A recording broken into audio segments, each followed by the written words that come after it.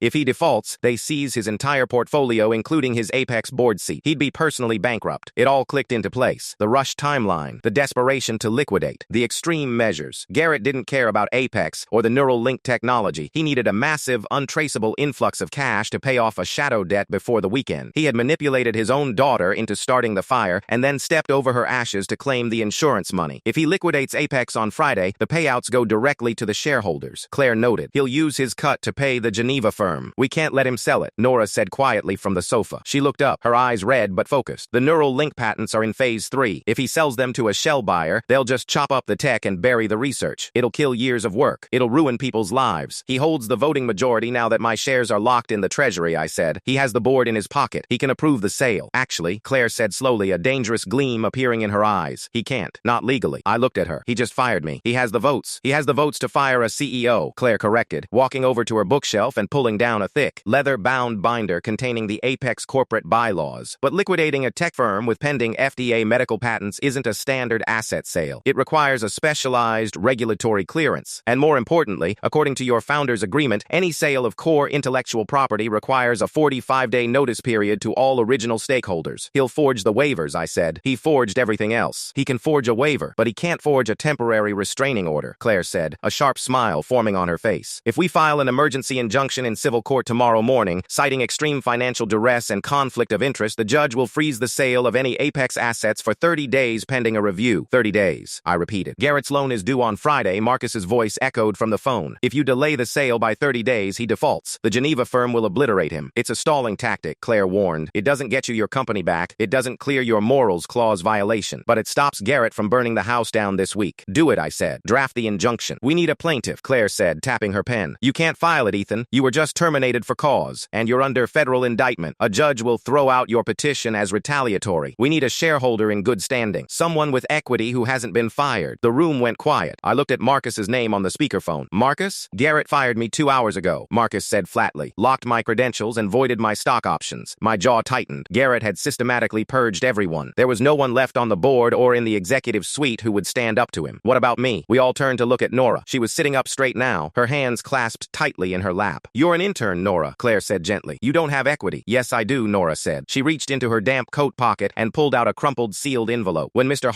Ethan was in the hospital and everyone thought his brain was damaged, I brought him some paperwork to sign. Just routine HR stuff. But he also had me sign something. I stared at her, the memory suddenly surfacing through the fog of the past few chaotic weeks. Before I had exposed Vivienne in the boardroom, before I knew exactly how deep the rot went, I had wanted to protect the one person who had shown me actual loyalty. The employee retention grant, I whispered. Nora nodded. She opened the envelope and placed a single sheet of paper on Claire's desk. He granted me 0.1% of non-voting equity. It was a bonus structure for staying with the research department. The grant vested immediately upon signature. Claire snatched the paper up, her eyes scanning the legal jargon. This is fully executed. Countersigned by HR before Garrett took over. Garrett fired me, Nora said, looking at me. But he didn't buy out my fractional shares. I'm still a stakeholder, and I didn't waive my 45-day notice for the patent investment sale. Claire started laughing. It was a sharp, predatory sound that echoed in the quiet office. It's a sliver of equity, a microscopic fraction. But legally, it gives you standing to file an injunction to protect your investment from a rushed, undervalued liquidation. File it, Nora said, her voice shaking but resolute. Let's ruin him. Claire didn't waste a single second. She turned to her dual monitor setup, her fingers flying across the mechanical keyboard as she pulled up the emergency injunction forms for the King County Superior Court. I'm drafting the TRO right now, Claire said, her eyes locked on the glowing screen. Nora, I need your employee ID, your social, and a sworn affidavit stating you were not given the mandatory 45-day notice for the liquidation of core IP. I'll print the affidavit in 5 minutes. You sign it, we file it electronically, and we get a duty judge to review it before close of business. Nora recited her information, her voice steadying with every word. I watched her, amazed by the sheer grit she possessed. A few hours ago, she was an intern being escorted out by security, threatened with federal corporate espionage charges. Now, she was the primary plaintiff standing between a billionaire and a $140 million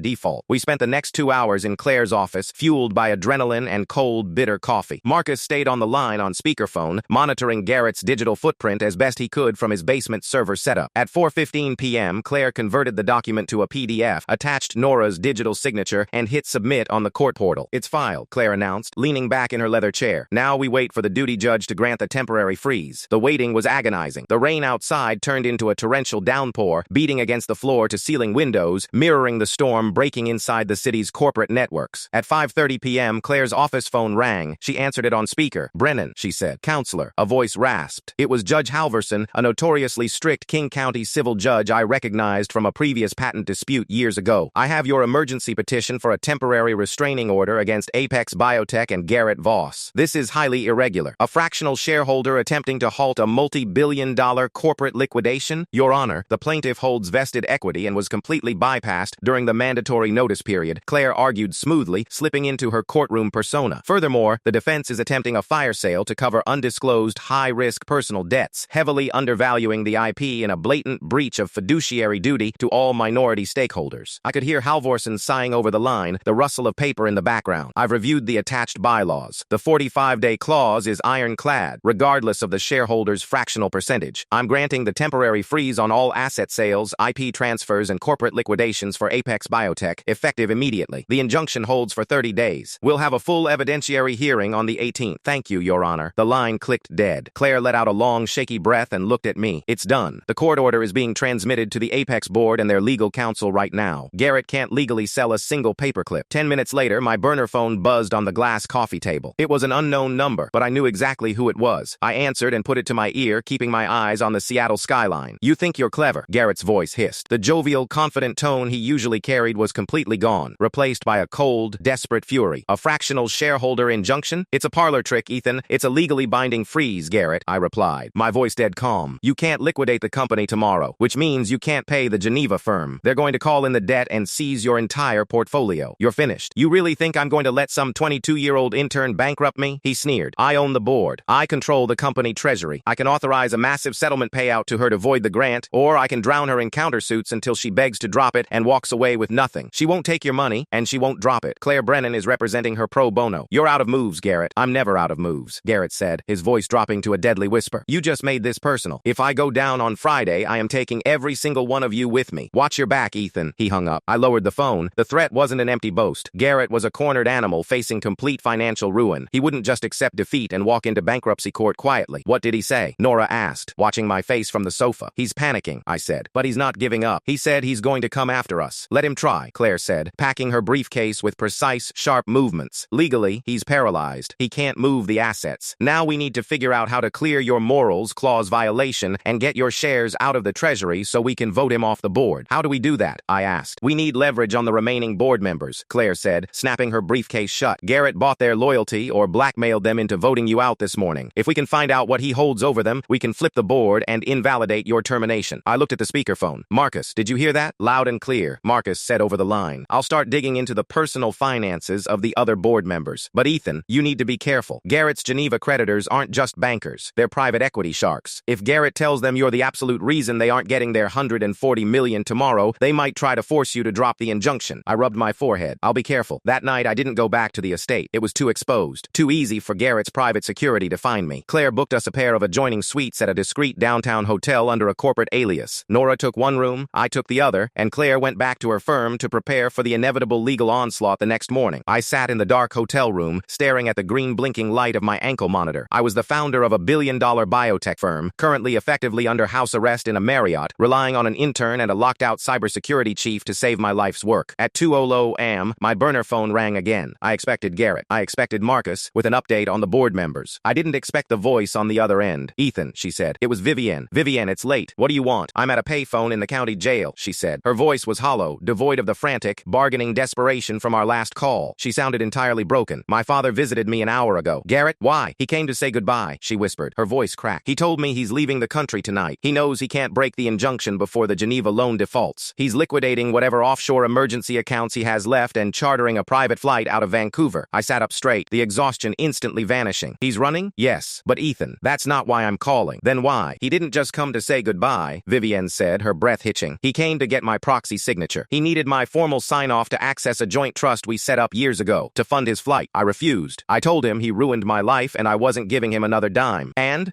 he told me that if I didn't sign it, he would make sure the U.S. attorney received a certain file he kept hidden in his personal safe," she choked out. "A file that proves the lab explosion in Sector 4 wasn't just a bypassed pressure valve to destroy the servers." My blood ran ice cold. "What are you talking about, Vivienne?" "Derek confessed to bypassing the valves." "Derek bypassed the valves," Vivienne sobbed. "But my father told Derek exactly how to calibrate the pressure so the blast radius would hit your office directly. He wanted to make sure you didn't survive it. He wanted to kill you, Ethan. And he has a recording of Derek confirming that I knew about the lethal calibration beforehand." The silence in the hotel room was absolute. The lab explosion hadn't been a reckless attempt to crash the servers and frame me. It was a calculated assassination attempt, ordered by Garrett, executed by my own cousin, with my fiancé's full knowledge. "Where is the file, Vivienne?" I demanded, standing up and pacing to the window. "It's in his wall's safe at the Bellevue house," she said, her voice dropping to a terrified whisper. "He left for Vancouver 30 minutes ago. The house is empty. If the feds find it, I'm going away for conspiracy to commit murder. You have to get there and destroy it before anyone else does. You're asking me to break into your father's house while I'm wearing a federal ankle monitor. I'm giving you the leverage you need to destroy him completely," Vivienne cried. "Take the file to Claire. Take it to the U.S. attorney. Make a deal to flip the board. I don't care anymore. But please, Ethan, leave my name out of it. Destroy the part with my voice. I'm begging you." The line disconnected. A dial tone buzzed in my ear. I stood in the dark, the plastic phone gripped tightly in my hand. Garrett had tried to blow me to pieces. He had looked me in the eye in the hospital, tapped my shoulder, and called me a vegetable, knowing he was the one who had ordered my death. I looked down at the blinking green light on my ankle. If I left the immediate vicinity of the hotel, the geofence alarm would trigger in the U.S. Marshal's office. They would have me in custody within 20 minutes. Bellevue was across the water, a 30-minute drive on a good day. I couldn't go, but I couldn't let the evidence sit there. If Garrett's lawyers got to it first, they would destroy it. I walked to the adjoining door and knocked softly. A moment later, Nora opened it. She was still wearing her clothes from earlier, holding her phone. "What's wrong?" she asked, seeing my face. "I need you to call Marcus," I said, my voice dead calm. "Tell him we need to take a drive to Bellevue." Nora dialed the number, her thumb shaking so hard she hit the wrong digit twice before getting it right. Before it could ring, the adjoining door connecting our suites swung open. Claire stood in the frame, wearing a white hotel bathrobe over her clothes, her phone already clamped to her ear. She looked furious. "Hang up," Claire ordered, pointing a sharp finger at Nora. "Claire, Garrett has a file in his safe, I heard," Claire interrupted, stepping into the room and pulling the heavy door shut behind her. "These walls are paper thin, and if you send Marcus to break into that house, the evidence is dead the second he touches it. If we don't get it, Garrett's people will destroy it," I said, stepping toward her. "It's proof he ordered the explosion. It proves he tried to kill me. It's fruit of the poisonous tree, Ethan," Claire snapped, her lawyer instincts completely overriding the shock of the revelation. "You send a hacker to illegally enter a private residence and drill a safe, and any evidence you pull out of it becomes instantly inadmissible in federal court. Worse, they'll charge you with directing a burglary while out on bail. You hand Ashby exactly what she needs to revoke your bond and put you back in a cell. So we just let it sit there?" Nora asked, lowering her phone. "While Garrett gets on a plane?" "No," Claire said, a cold, predatory smile spreading across her face. "We use the system against him." "Ethan, where did Vivienne call you from?" "The county jail." "From a payphone?" "Exactly," Claire said. "Every single call made from a county facility is automatically recorded. You don't have an expectation of privacy on a jailhouse line. She just confessed to having prior knowledge of an assassination attempt, and she explicitly named the location of the physical evidence to support that claim." I stared at her as the realization hit. "That's probable cause." "That is the definition of probable cause," Claire confirmed. She lifted her own phone and tapped the screen. "We don't need Marcus. We need the FBI. And I know exactly who is angry enough at Garrett Voss to wake up a federal judge at 3 in the morning to sign a warrant." She hit dial and put the phone on speaker, setting it on the glass table between us. It rang rang 4 times. Then a groggy, irritated voice answered. This is Ossa Ashby. If someone isn't dead, you better have a damn good reason for this. Margot, it's Claire Brennan, Claire said smoothly. Brennan, are you out of your mind? It's 3 a.m. Before you hang up, Claire said, her voice dropping into a deadly serious register, I want you to ask yourself how much you enjoyed being Garrett Voss's errand girl this morning. Silence on the line. Then a sharp exhale. Excuse me? You leaked the contents of my client's off-the-record proffer to Garrett. You handed him the ammunition to fire Ethan and seize control of a billion-dollar company. And in return, Garrett made you look like an idiot. I am hanging up now, Ashby warned. Garrett Voss ordered the explosion in Sector 4, Claire stated, the words hitting the room like a hammer. It wasn't a corporate sabotage to cover up EFTA fraud. It was a targeted assassination attempt against Ethan Harlow, executed by Derek Harlow, orchestrated by Garrett, and Garrett just fled to Vancouver to avoid prosecution. The line was dead quiet for a long 5 seconds. The grogginess completely vanished from Ashby's voice when she finally spoke. You better have proof, Claire, because if you're wasting my time with a desperate conspiracy theory to save your client's company, Vivienne Wren called my client 10 minutes ago from the King County Correctional Facility, Claire interrupted. Pull the audio logs. She confessed to the entire plot. She explicitly stated that Garrett is fleeing the country and that the physical proof of his coordination with Derek is sitting in a wall safe in his Bellevue residence right now. A wall safe, Ashby repeated. If Garrett's lawyers or his private security team get to that house before you do, the evidence disappears, Claire said. He played you, Margot. He used your office to clear his path to the boardroom so he could liquidate the company to pay off his own private equity debts. He turned the U.S. Attorney's office into his personal collection agency. Ashby didn't say a word for a long time. I could hear the faint sound of a laptop booting up in the background. I'm pulling the county jail audio logs now, Ashby said, her tone completely devoid of emotion. If you're lying, Brennan, I'll have your license. Call Judge Halverson, Claire advised. He's the duty judge tonight. He already granted our civil injunction against Garrett's liquidation. He knows the timeline. I know how to do my job, Ashby snapped. The line clicked dead. Claire picked up the phone. Now we wait. The next 2 hours were agonizing. The rain outside hadn't stopped, hammering against the hotel windows in relentless sideways sheets. Nora sat on the edge of the bed, her arms wrapped around her knees, staring blankly at the television screen that was turned off. I paced the length of the room. Every time I turned at the window, the green light on my ankle monitor caught my eye in the reflection. At 4:45 a.m., Claire's phone finally buzzed. She answered it immediately, skipping the pleasantries. Well, the warrant was signed at 4:10. Ashby's voice came through, crisp and wide awake. Agent Tate and a forensic team breached the Bellevue property 20 minutes ago. The house was empty. They located the safe behind a false panel in the master study. Did they get it open? I asked, leaning over the table. They drilled it, Ashby confirmed. They found a ledger, offshore bank routing numbers linking Garrett to the Geneva private equity firm, and an encrypted hard drive. What's on the drive? Claire pressed. Agent Tate bypassed the initial security protocol, Ashby said. It contains audio files, recordings of Garrett and Derek Harlow. Garrett explicitly instructing Derek on the exact psi-I threshold needed to rupture the chemical line with lethal force, and confirming Ethan's schedule to ensure he was in the blast radius. I closed my eyes, hearing it confirmed out loud that a man I had broken bread with, a man who smiled at me and patted my shoulder, had methodically calculated the air pressure required to blow me to pieces, made my stomach turn over. It's a textbook conspiracy to commit murder, Ashby said. Her voice softened, just a fraction. Mr. Harlow, your proffer is officially verified. We are dropping the wire fraud charges against you regarding the board manipulation. Your bail conditions are revoked. I'll send a tech to remove the ankle monitor in the morning. Thank you, I said quietly. Don't thank me yet, Ashby warned. We have a massive problem. Claire frowned. You have the evidence. Issue the Interpol red notice. Have the Canadian authorities grab him at the airport. We tried, Ashby said. The RCM moved on the private aviation terminal in Vancouver 10 minutes ago. Garrett's charter plane is gone. He took off? I asked. Where is he heading? Geneva? No, Ashby said. That's the problem. He didn't file an international flight plan. He filed a domestic one. He crossed the border back into U.S. airspace an hour ago. He's not fleeing to Switzerland. Then where the hell is he going? Claire demanded. Delaware, Ashby said. Claire went perfectly still. She looked at me, her eyes widening as the legal implications clicked into place. Oh my God. What? Nora asked, standing up from the bed. What's in Delaware? Apex Biotech, Claire said, her voice tight with sudden panic. Apex isn't a Washington corporation. It's incorporated in Delaware. The shell company that Derek and Vivienne set up to receive the patents is also incorporated in Delaware. But we got the injunction, Nora argued. Judge Halvorson froze the asset sale. He's a King County Superior Court judge, Claire explained rapidly, grabbing her laptop and flipping it open. His injunction applies in the state of Washington. For it to carry legal weight in Delaware, I have to file a petition to domesticate the foreign judgment in the Delaware Court of Chancery. I haven't done that yet because the courts don't open until 9 a.m. Eastern Time, which is 6 a.m. our time, I realized, looking at the digital clock on the bedside table. It read 4:52 a.m. Garrett knows the Washington injunction can't stop a Delaware corporate transfer until it's domesticated by a Delaware judge, Claire said, her fingers flying across the keys as she pulled up the federal court portals. He didn't run to Vancouver Vancouver to escape. He went to Vancouver because it was the closest airstrip where he could charter a private jet without triggering a U.S. federal no-fly alert before Ashby drafted the warrant. He's flying to Wilmington to execute the transfer in person, I said, the puzzle finally snapping together. He's going to walk into a Delaware law office the second they open, sign the patents over to the shell company, and finalize the sale to the Geneva firm before the Washington freeze is recognized. Once the IP is legally transferred to a foreign entity, it's gone, Claire said grimly. Even if he's arrested for murder an hour later, the Geneva firm will argue they are a good faith purchaser of the assets. They'll chop up the neural link tech and bury it. Apex is dead. I looked at the clock. 4:55 am. The Delaware courts open in exactly 65 minutes, I said. Garrett lands, he signs the papers, he liquidates the company. I am drafting the domestication petition right now, Claire said, her eyes glued to the screen. But I need a Delaware barred attorney to file it in person or through the Chancery's expedited electronic portal. I'm calling my contacts in Wilmington. My burner phone buzzed. I snatched it up. Ethan, Marcus said, his voice crackling with static. I just intercepted a secure email routing from Garrett's domain. He isn't waiting for a law office to open. What do you mean? He retained a crisis firm in Wilmington. They already drafted the transfer deeds. Garrett's plane lands at Newcastle Airport at 8:45 am Eastern. The Geneva equity partners have a representative waiting in the private hangar with a notary. Garrett is going to sign the patents away on the tarmac. The quiet hum of the climate control in the office felt deafening. I sat there at the edge of the desk, looking at the screen where the SEC freeze order was slowly being processed into the national database. Claire was already packing up her laptop, her expression tight and professional, her mind clearly shifting to the logistical nightmare of dismantling Garrett's corporate wreckage from the inside out. Nora stood by the window, watching the rain finally begin to thin over the gray harbor, her small silhouette framed against the massive expanse of the Seattle glass. We didn't talk about the federal holding facility, or the safe in Bellevue, or the wreckage of a marriage that had never really existed outside of a spreadsheet. There was nothing left to say to people who had traded their lives for percentages of a company they didn't know how to build. I stood up, my knees stiff from the long hours of sitting, and walked over to the supply closet to pull out a clean cardboard box. I carried it over to Nora's desk, set it down with a soft thud, and emptied her old notebooks back where they belonged. She turned around, watching me with those steady, quiet eyes that hadn't flinched once since the day she adjusted my hospital pillow. You're not an intern anymore, I told her, sliding the updated patent files across the mahogany surface. We have work to do. She looked down at the files, then up at me, a small, tired smile finally breaking through the fatigue on her face. She picked up a pen, clicked it twice, and pulled the documents toward her. The door to the office clicked open, but I didn't turn around to see who it was. I already knew the view out the window, and I knew the work waiting on the desk. For the first time in months, the weight on my chest was entirely gone, replaced by the simple, heavy satisfaction of things being built right from the ground up.